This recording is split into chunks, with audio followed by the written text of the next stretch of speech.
In honor of Halloween, I'm bringing you 13 players that are probably scaring the out of you if you have them on your fantasy team. But should they be? Watch to find out. And hey, if you like fantasy football and you like winning at fantasy football, and who doesn't, then make sure you hit that subscribe button below and click that bell notification because myself and Pierre are bringing you content just like this to help you win and have more fun at fantasy football every single day. And you don't want to miss out. All right, well, let's get right into it. 13 players scaring you if you have to put them in your fantasy lineup. And let's start with Mike Evans. Poor Mike Evans. He was on this list last week too, and things did not get better, right? They did not get better. Not only did he only get 2 targets last week, which now gives him 12 total targets in the 4 games that Chris Godwin has been healthy, but a new guy is coming to town, Antonio Brown. That's right. The Buccaneers signed Antonio Brown. It's official. He's eligible to be back in week 9, which is okay for week 8. He won't be there week 8, right, because he's still suspended, but he's eligible to be back in week 9. So where we have Mike Evans, well, we're basically at the point where if Chris Godwin is playing, and especially if Chris Godwin and Antonio Brown are playing, you've got to bench him. He can't be in your starting lineup. The good news is this week, neither Chris Godwin nor Antonio Brown will be playing, as apparently Chris Godwin broke his finger on a touchdown catch and had surgery. So he will be out this week. Not sure if he'll be there next week, but Antonio Brown will be there next week. So this week, I think you can feel okay starting Mike Evans. I would not view him as a wide receiver 1, that's for sure. Maybe not even a wide receiver 2. I'd prefer if he was my 3rd wide receiver. I'd feel better about that. But we do know he has some upside. And again, without Chris Godwin, he has had some nice games. So I expect him to have a nice game this week. Going forward, like I said, though, he's got to be on your bench until we see something different with his usage and with this offense before I feel better about putting Mike Evans in my lineup. Let's talk about another wide receiver out there in Dallas, and that is CeeDee Lamb. Obviously, Gallup, you don't even need to have Gallup. He can be on waiver wires. CeeDee Lamb looked okay the first week with Andy Dalton. Not so much last week, right? He got no catches on just 5 targets. And if you saw that hit on Andy Dalton, which was brutal, you know chances are Andy Dalton is not going to be playing this week, right? Definite concussion. And that means we might be looking at Ben DiNucci as the starting quarterback for the Dallas Cowboys. Not what you want to hear when you have Dallas Cowboys pass catchers. So at this point, I'm treating CeeDee Lamb as a cannot start player. You cannot start CeeDee Lamb on your bench. Don't drop him or anything crazy like that.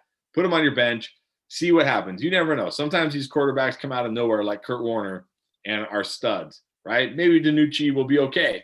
Maybe he'll pepper CeeDee Lamb with targets, but you want to wait and see before you put him in your lineups. Do not start CeeDee Lamb this week, and definitely nervous time if you have CeeDee Lamb because the Cowboys offense looks pitiful. Speaking of the Cowboys offense, let's talk about somebody who you probably didn't think I'd be talking about this year, and that's Ezekiel Elliott. I sure didn't think I'd be talking about this guy. That's for sure. But here we are, because unfortunately, the Cowboys offense is really bad. In fact, you know what? The Cowboys offense is really just the Jets offense with a star on the helmet and blue and white uniforms. Honestly, it's the Jets offense right now. It's horrible. It's horrendous. They can't move the ball. They can't do anything. And the other big problem for Zeke, other than the fact that he's now in the Jets offense, is Tony Pollard is getting more snaps. He's getting more touches, right? So unlike in the past where Zeke would get, 80% of the touches, last week, Zeke had 12 carries and 2 targets. Pollard had 8 carries and 1 target. That's not what you want if you have Zeke, right? You're expecting 20-plus touches every single week. Now, I was concerned about the offense, but I felt like the volume would make up for it. But if he's not getting the volume and he's in a bad offense, not going to make up for it. Now, you can't bench Zeke, right? You cannot bench Zeke. You got to have him in your lineup. You just got to think about Zeke more as a high floor, lower ceiling player for the time being, because he's not going to get many goal line chances, right? And unless he busts off a big, 50-yard touchdown run, he's probably not even going to find the end zone, to be honest. So he's got a decent floor. I'm certainly worried about Pollard's usage. And if it continues, then we really got to start panicking about Zeke. Ceiling's a little limited, but the floor is there. I think you still got to roll him out and just hope for the best. Let's talk about another first round running back, and that's Clyde Edwards-Helaire, right? We got our first look of Le'Veon Bell, and if you have Edwards-Helaire, it wasn't good. It wasn't good, right? I mean, yes, Edwards-Helaire looked good, and he's looked good ever since they brought in Bell. It's like lit a fire under him. But you know what? Le'Veon Bell looked good too last week, and here's the real issue. Here's the real problem for Edwards-Helaire. He only got 57% of the running back touches. This is a problem because on the season, he was getting 80+% of the running back touches. So, and that was Bell's first game, right? And Bell looked pretty good. I could see this being much closer to a 50-50 split or even like a 55-50 split. So if he's going to go from 80+% of the touches down to, say, 55 or 50% of the touches, that's going to have a huge impact on his fantasy value, obviously. So again, like Zeke, though, I don't think you can't bench Clyde Edwards-Helaire. I still think he offers a safe floor, especially 55% of the touches in this offense, is still plenty. Those are still good high opportunity touches. So you can still feel safe about his floor. I'm just very, very, very worried about his ceiling. And like I said, when I dropped my video when Bell first signed with the Chiefs, I have Helaire as kind of like that 15 to 20 range of running backs and Bell as that 20 to 25 range. Now, this could certainly change, but as of right now, that's how I'm feeling. And certainly if you have Edwards-Helaire, you're panicked because if Bell looks really good again here this week, this could go the opposite way where Bell's getting the majority of the touches. So certainly some panic time here. Not time to bench him, though. Put him in your lineup, feel good about the floor, and see where it goes. Now, for the next two players, I'm going to kind of combine them because they are on the same team and they're the same position, and that's Cooper Kupp and Robert Woods, wide receivers for the LA Rams. Oh, man, these guys were drafted as, wide receiver twos, maybe even wide receiver ones for some teams if you went running back heavy. These are supposed to be guys that you just put in your lineup and you don't worry about. There's a big problem this year, and that's that the Rams are not passing the football. So this year, they're passing on 51% of their plays, which is fourth lowest in the league. To put that in perspective, last year, they passed on 62% of their plays, which was the eighth most in the league. So they've gone from the eighth highest passing offense to the fourth lowest passing offense. That's not good for the wide receivers, right? That's not good. The problem is the defense is just playing lights out. They're winning every game. Teams can't score on them, and so they're not having to throw the ball. So if you look at Cooper Kupp, he's only had one game with over 20 points this year in PPR formats and 5 games with under 15. Not what we're looking for from Cooper Kupp. Robert Woods hasn't been much better. He's got one game of over 20 points and 4 games with less than 15 points. It's not really what we're looking from either guy, right? So I don't think you have to treat either of these players as must starts at this point. These guys are going to be matchup dependent for me. So in good matchups against poor passing defenses like the Falcons or the Seahawks, start them with confidence. Obviously, start them. In tougher matchups like what we just had with Chicago or other elite passing defenses, you might want to think about sitting these guys if you have other options. So definitely not must start every week, set and forget guys anymore. More matchup dependent for me going forward. Certainly, they're scary if they're in your lineup. Play the matchups with these guys. Don't treat them as every week must starts. Let's talk about a quarterback. Man, his performance last week was terrifying, and that's Cam Newton. 98 yards and 3 interceptions. Yikes. Got pulled for Jarrett Stidham. Yikes. Right? Started off the year like a house on fire. Looked like one of the steals of the draft. Has slowed down the last few weeks. Obviously missed a couple games of COVID.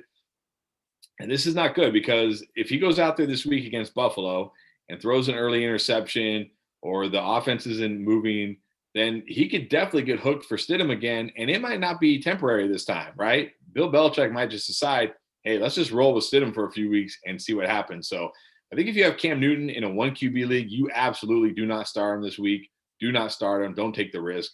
If you're in like a super flex or a 2 QB league, you might not have a choice. You might have to roll him out there and hope for the best. But definitely a lot of worry here. A lot of worry that Cam Newton could no longer be the starting quarterback for the Patriots, right, if they decide to go to Jarrett Stidham for the foreseeable future. Let's hit a couple more running backs. And let's start with Devin Singletary out there in Buffalo. He was drafted as kind of a later round, like a middle round running back that a lot of people had high hopes for. Hasn't really happened. Had a couple nice games without Zach Moss. But if you look at the games when Zach Moss is healthy, he's yet to have over 10 carries in those games. Over his last 3 games, he's only got a total of 16.5 PPR points. That is not going to do it, right? You can find better than that on the waiver wire, no doubt about it. So at this point, with a healthy Zach Moss, with Josh Allen, running so much and taking away goal line work, I think Devin Singletary can be on your bench from here until whenever things change, if they change. Don't be starting Devin Singletary right now. Too scary to have him in your lineup, that's for sure. And then how about David Montgomery out there in Chicago? So he's getting the touches. It's just he can't do anything with it. 2 weeks ago against Carolina, one of the worst run defenses in the NFL, he got 20 carries and could only put up 58 yards. That's less than 3 yards a carry against one of the worst run defenses. This past week against the Rams, who are just an okay run defense, much better against the pass, 14 carries for 48 yards. Only has 2 games with more than 13 PPR points the entire year. Not what we're looking for from our RB2, right? He has been getting some work in the passing game, which has been keeping him afloat. But again, not what we're looking for. He's nothing more than a desperation RB2 play at this point.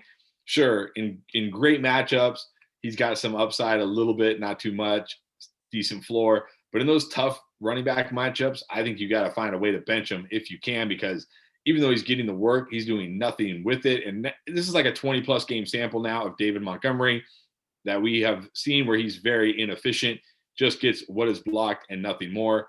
Don't feel like he's a lock and load RB2 anymore. Play the matchups with David Montgomery.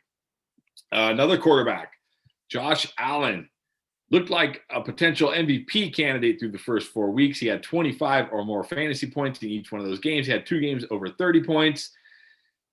And then he fell back down to earth. 18 points, 16 points, and 16 points over the last 3. Touchdown regression has been a huge thing. Touchdown efficiencies come way down. He has been running the ball, which has kind of kept him afloat, which is good. Now he gets New England this week, which in the past has been a horrible matchup for Josh Allen. He's played terrible against New England, but this isn't Tom Brady's New England Patriots, right? Their defense has not been great. Teams have moved the ball on them. I know Garoppolo did not have a great game against them, but that's because Garoppolo just hands the ball off. Either directly hands the ball off or he throws the ball, which is essentially a handoff. Like, they do not let Garoppolo throw the ball down the field. Josh Allen will throw the ball down the field. He's got Stefon Diggs. Hopefully John Brown will be back. He's got field stretchers who could take advantage of this defense. I don't expect a monster game from Josh Allen, but I think you can feel okay rolling him out again this week. The good news is after New England, his next 2 games are against Seattle and Arizona. Should be much better. But certainly the panic meter, the scare meter is starting to go up, right? 18 and 16 points is not what we're looking for from Josh Allen. Let's jump to a couple tight ends before we finish with a running back. Let's start with Hunter Henry. Now, I know Hunter Henry hasn't been terrible. You're probably not terrified if he's in your lineup, but he also hasn't really been great. 9 points, 10 points, 11 points, 12 points. That's basically what he's been getting you, which is okay. Not really what you were looking for when you drafted Hunter Henry. And it doesn't really make a lot of sense because Justin Herbert has been playing amazing football, throwing for 300 yards, 3 or 4 touchdowns. Henry's just not getting that much from it, right? Herbert's just not targeting him that much. So going forward, I mean, you can't bench Hunter Henry because what tight end are you going to play over Hunter Henry? You just got to accept Hunter Henry at this point is a safe floor play at tight end with very little ceiling, and that's just what he is. So you put Hunter Henry in your lineup, you get your 10, 11, 12 points, and you go home. That's really what Hunter Henry is at this point. Just can't expect much more from him. Now, here's a tight end that you can be terrified to have in your lineup, and that's Evan Engram. Evan Engram just had a stretch where he played 3 of the top 10 defenses in terms of giving up points to tight ends, and he put up 9 points, 5 points, and 10 points. Those are PPR points, by the way. Those are PPR points, 9, 5, and 10. That's scary, right? When you're in nothing but great matchups and you get 9, 5, and 10, that is scary. And now Sterling Shepard is back and he looks healthy. So now it's just another, mouth to feed in that offense, another player to take targets away from him. For whatever reason, Jason Garrett, has not utilized him in the offense the way we expected. That's a brutal matchup this week against Tampa Bay, one of the league's best defenses. I think you can bench him safely at this point against Tampa Bay, no doubt about it. I think at this point, you just got to really hope that the Giants trade him to a team that needs a tight end, or even a team that like Philadelphia, who needs a tight end and a wide receiver, because Evan Engram is kind of like that hybrid tight end wide receiver who can do both. So you just got to hope he gets to a better situation. Otherwise, he's just the guy you play in good matchups when you're desperate. Because even in good matchups, he doesn't smash it. He just gets you like a decent amount of points. So yeah, not feeling good about Evan Engram. Terrified if he's in my lineup. And finally, we're going to finish with a running back out there in Tampa. That's Ronald Jones. Man, he had a good stretch there where it looked like, okay, even when Fournette comes back, they got to be giving Ronald Jones the bulk of the work. He's looked so good. And then Leonard Fournette came back, and he didn't get the bulk of the work, right? I know Leonard Fournette was active a couple weeks ago, but that wasn't real. He wasn't going to play. He was just there in case they absolutely got desperate and needed a body. So looking at this past game, this is when he was finally really healthy and ready to go. Ronald Jones did outcarry him 13-11, but Fournette out-targeted them 7-2. So Fournette got way more work in the passing game, and we tend to think like, well, Fournette's a big bruiser between the tackles guy, and Ronald Jones can get used more in the passing game, and that wasn't the case. The Bucs, for some reason, love Leonard Fournette, and they're going to get Leonard Fournette involved when he's healthy and when he's out there. So if you have Ronald Jones, who's probably over the last 3 weeks or 4 weeks really helped your fantasy team to some victories, you got to be terrified. You got to be scared because Leonard Fournette is healthy, and it seems like when Leonard Fournette is healthy, the Bucs prefer to give him the ball over Ronald Jones. So I wouldn't bench him this week. He's got a good matchup against the Giants. Should still get enough work to give you a decent floor. But going forward, especially this week, if Fournette really takes over this backfield, it's time to be scared. And it's time to put Ronald Jones on the bench. So there you go, guys. Those are my 13 scary players who have been killing you in fantasy football. Comment below. I want to hear from you. Who is a player on your fantasy team that terrifies you when you see him in your starting lineup? And again, guys, if you haven't yet, if you like fantasy football, if you like winning at fantasy football, if you want to have more fun at fantasy football, then you need to subscribe and click that bell notification. Drop a thumbs up if this was helpful, or if you just enjoyed it or whatever. Drop a thumbs up anyways. It really helps us out.